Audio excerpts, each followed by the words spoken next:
नमस्कार दोस्तों।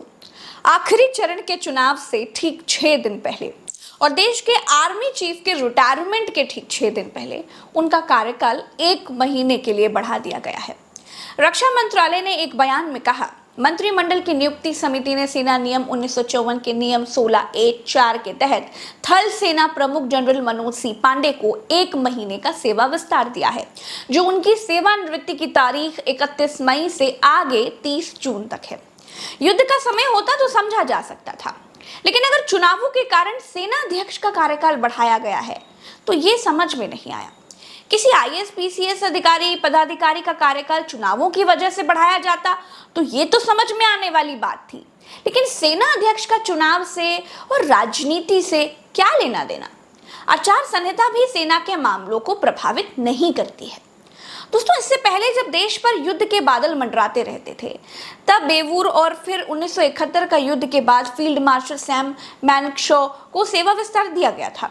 बता दें कि जनरल मनोज सिंह पांडे 30 अप्रैल 2022 को अपनी नियुक्ति के बाद से सेना प्रमुख के पद पर हैं। वो अगले 6 दिन में रिटायर होने वाले थे।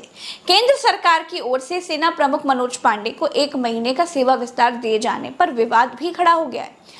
एआईएमआईएम चीफ असदुद्दीन ओवैसी ने कहा कि जनरल पांडे को सिर्फ 1 महीने का सेवा विस्तार देने का मतलब है कि ये एक अस्थायी कदम है। इसे मौजूदा सरकार के कार्यकाल में गवर्नेंस की कमी को दर्शाता है। अगर ये अक्षमता नहीं है तो इसमें कोई साजिश भी हो सकती है। साजिश का उनका अर्थ ये है कि अगर बीजेपी की इन चुनावों में हार हुई तो गद्दी पर बने रहने के लिए क्या ऐसा किया जा रहा है? ऐसी आशंका ओवैसी ने जताई है। देश के जाने माने राजनीतिक विश्लेषक इस पर क्या कहते हैं, उसको भी आपको सुनना चाहिए। सेना अध्यक्ष का कार्यकाल बढ़ाने से क्या मतलब है? क्योंकि चुनाव में तो सेना का कोई लेना देना नहीं होता है सर। एग्जैक्टली सेना का मैंने कभी नहीं देखा कि कैबिनेट कमेटी या कैबिनेट कभी अप्रूव नहीं करती कि आर्मी का हेड कौन होगा। ये आर्मी की यहाँ सीनियरिटी की वजह से होता है। जो सीनियर होता है वो होता है। यदि सीनियर 2 होंगे तो उसमें वो आर्मी का अंदरूनी मामला है। पहली बार मैंने देखा कि जनरल मानेकशॉ का एक्सटेंशन हुआ था, लेकिन बांग्लादेश युद्ध के बाद इंदिरा गांधी जी ने खुश होकर कहा था कि एक्सटेंशन दीजिए। और एक आध एक्सटेंशन का केस है, लेकिन उसमें कुछ काम था। यह चुनाव की वजह से एक्सटेंशन क्यों दे रहे हैं? हाँ। और ये कैबिनेट कैसा एक्सटेंशन दे सकती है? क्या इनको नैतिक अधिकार है जब लोकसभा भंग हो गई है? इसको आप कैसे आप केयरटेकर सरकार हो।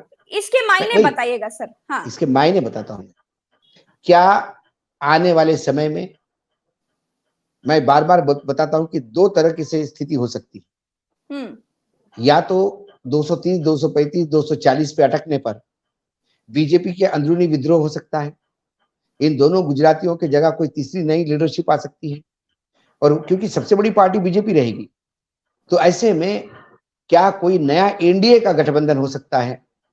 नया नेतृत्व कोई और अपने मित्र पक्ष अपने साथ जोड़ने का प्रयास कर सकता है, क्योंकि जो अटल जी के समय एनडीए का कुनबा है वो फिर से जीवित हो सकता है यदि कोई दूसरा इंसान आ जाए जो अमित शाह और नरेंद्र मोदी से अलग हो, तो सरकार बन जाएगी। और यदि बीजेपी में विद्रोह ही नहीं हुआ, बीजेपी में आवाज ही नहीं उठाई, क्या 230, 240 पे नरेंद्र मोदी जी जब राष्ट्रपति बुलाएंगे तो शपथ लेंगे? जब शपथ लेंगे तो फिर आपको बहुमत सिद्ध करना होगा। 1 महीने का टाइम होगा। 1 महीने में बहुत हाथ पैर मारेंगे, लेकिन फिर इंडिया गठबंधन भी लामा बंद हो गया कि किसी को बिल्कुल निकलने नहीं देना है। अब मजा देखनी है, क्योंकि इनकी सरकार गिरनी है। ऐसे में वॉइस वोट से सरकार जितवा कर, क्योंकि पीठासीन अधिकारी इन्हीं का रहेगा। चंडीगढ़ का मेयर का जैसा मामला हुआ वैसा तो कुछ करने का बात नहीं है, क्योंकि यदि ऐसा कुछ हुआ तो फिर इस देश में अनरेस्ट होगा। जो मैं बात बता रहा हूं अनरेस्ट होने की, ये मैं डरा नहीं रहा, छोड़ने की तैयारियां चल रही हैं, मैं वही कह रहा हूं। और ये जो मैं वक्तव्य दे रहा हूं अशोक वानखड़े, इसका प्रज्ञा जी आपका या आपके चैनल का कोई लेना देना नहीं। जो मैं बोल रहा हूं इसकी वैयक्तिक रिस्पॉन्सिबिलिटी मैं ले रहा हूं। यदि अल्पमत की सरकार पे बने रहना है और यदि सिविल अनरेस्ट हुआ तो फिर आपको उसको हैंडल करने के लिए आर्मी की जरूरत पड़ेगी। क्या आपको ऐसा आर्मी चीफ चाहिए जिससे आपका अच्छा संबंध है? फिर मैं कहता हूं, आदरणीय मनोज पांडे जी ने बहुत अच्छा अपना रोल अदा किया।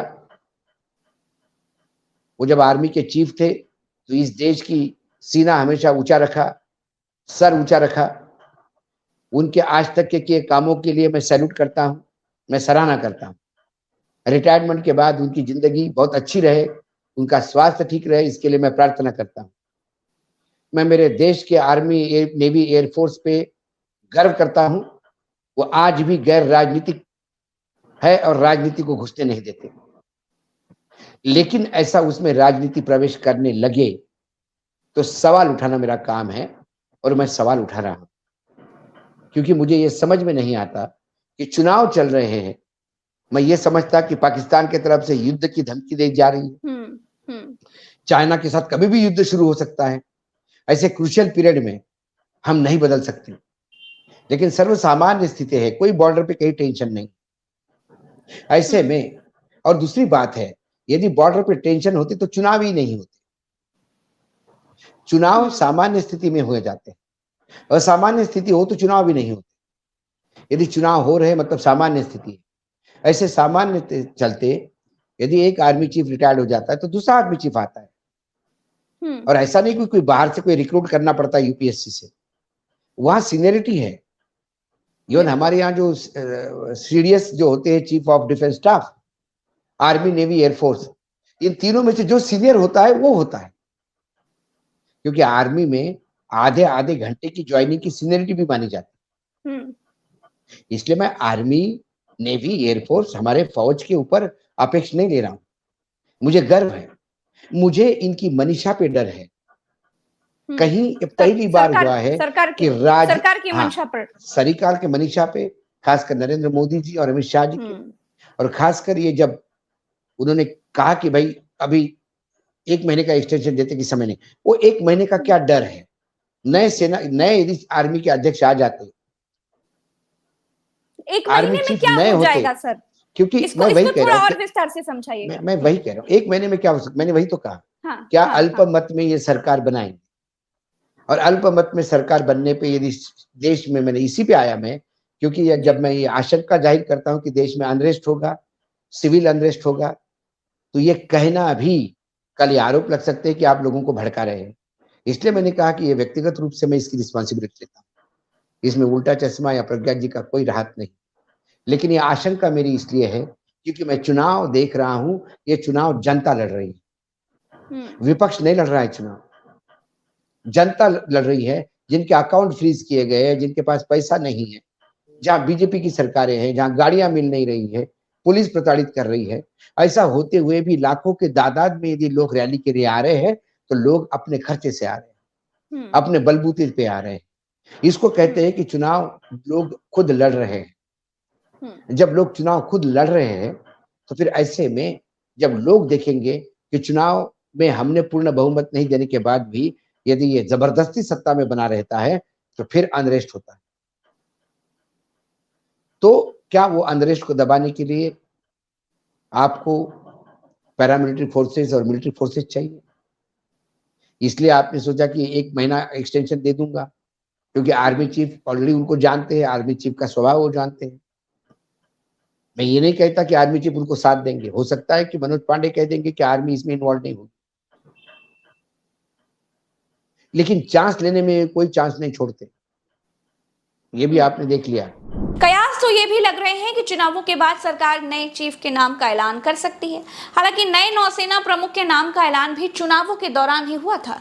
सेना में ज्यादातर समय परंपरा यही रही है कि वरिष्ठ अधिकारी को ही चीफ बनाया जाता है, लेकिन मौजूदा सरकार ने एक बार आर्मी चीफ और नेवी चीफ में वरिष्ठता को दरकिनार कर जूनियर को चीफ बनाया था।